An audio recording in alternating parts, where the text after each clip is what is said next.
Scientifically रात में brush करना ज्यादा जरूरी है। तो दांत में दर्द के बेसिकली सबसे बड़ा जो कारण नॉर्मल प्रैक्टिस में देखते हैं वो टूथ डिके का ही होता है। सो ब्लीचिंग हमें अगर करानी है तो उसके साथ प्रिकॉशंस लेने हैं। Regular dental checkup her 3 to 4 months पे कराते रहना चाहिए।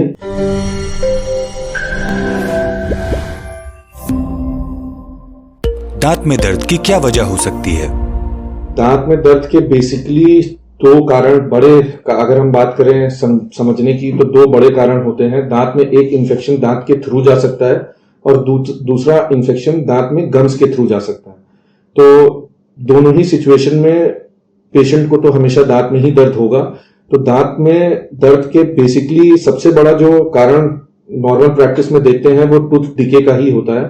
तो बेसिकली होता क्या है, हमारे दांत में लेयर्स होती हैं, पहले इनामिल होता है, फिर डेंटिन होता है, फिर उसके बाद दांत की नर्व होती है। तो जब डिके इनामिल और डेंटिन तक ही रहता है तब हमें दर्द नहीं होता है और हमें सेंसिटिविटी की शिकायत होती है। जैसे जैसे वो डिके डीप चला जाता है और नर्व एक बार एक्सपोज हो जाती है तब फिर हमें सीवियर पेन की शिकायत शुरू हो जाती है। दूसरी तरफ अगर हम गम्स में इंफेक्शन की बात करें तो जब हमारे गम्स में दो दांतों के बीच में खाना फंसता है या फिर बोन लॉस की वजह से दो दांतों के बीच की स्पेस बड़ी हो जाती है और वहां खाना फंसता है, तो कंटिन्यूअसली बिकॉज ऑफ खाना फंसने की वजह से इंफेक्शन वहां बिल्डअप होता है और दांत में जो लिगामेंट होता है ना, जो दांत और बोन को जोड़ता है, वो इन्फ्लेम होने की वजह से हमें दांत में पेन होता है। दांत सफेद करने के लिए क्या ट्रीटमेंट्स अवेलेबल हैं? देखिए, दांत सफेद करने के लिए बेसिकली दो जो सबसे बड़े ट्रीटमेंट्स अवेलेबल हैं वो उसमें सबसे पहला तो आता है स्केलिंग। स्केलिंग जो है वो एक तरीके से मशीन द्वारा दांतों की सफाई की जाती है। कई लोगों को स्केलिंग के बाद ही अपने दांतों का शेड अच्छा लगने लगता है तो वो सिर्फ आगे नहीं कराना चाहते हैं। दूसरा सफेद करने का तरीका होता है पॉलिशिंग और उसके बाद ब्लीचिंग। तो ब्लीचिंग थोड़ा सा हार्श केमिकल ट्रीटमेंट होता है, वो उसके साथ थोड़े से प्रिकॉशंस होते हैं। स्केलिंग और पॉलिशिंग के साथ कोई ऐसे प्रिकॉशंस नहीं होते हैं। ब्लीचिंग के बाद थोड़ी सी सेंसिटिविटी की शिकायत होती है, ऑल्दो सब मैनेजेबल होता है, but bleaching is something which is not recommended on end of basis.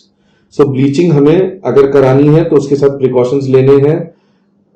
At home bleaching products भी यूज करने हैं। ब्लीचिंग में सिटिंग्स वेरी करती हैं, मतलब डिपेंड करता है पेशेंट की रिक्वायरमेंट क्या है, उस हिसाब से सिटिंग्स वेरी करती हैं। जो एक और ऑप्शन है वो होता है विनियर्स का। जब दांत बहुत ज्यादा गंदे हो और वो ब्लीचिंग और स्केलिंग दोनों से साफ नहीं हो सकते हैं तो हम विनियर्स लगाते हैं दांतों पे।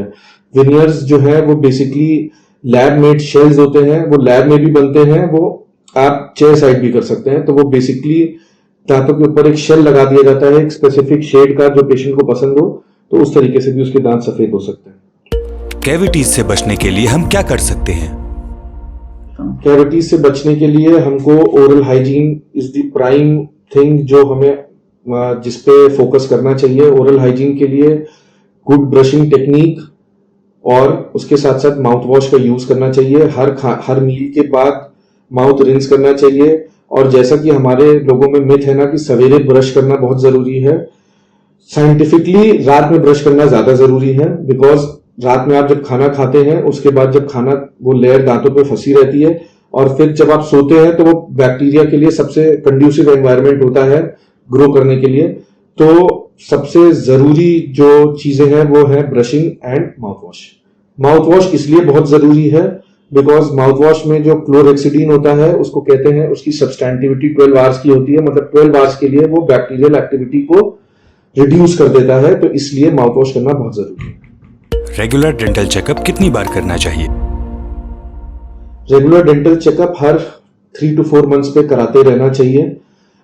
स्केलिंग जो है वो हर 6 to 8 मंथ्स पे करानी चाहिए। बिकॉज आप कितना भी अच्छे से ब्रश कर लें, there is something that remains inside your gums जिसको हम मार्जिनल जिंजाइवा कहते हैं, उसके नीचे थोड़ा इन्फेक्शन रह ही जाता है। तो आपको हर 3 से 4 महीने पे डेंटल चेकअप कराते रहना चाहिए टू सी कि कोई नई कैविटी डेवलप ना हो रही हो, गम्स की हेल्थ अच्छी हो।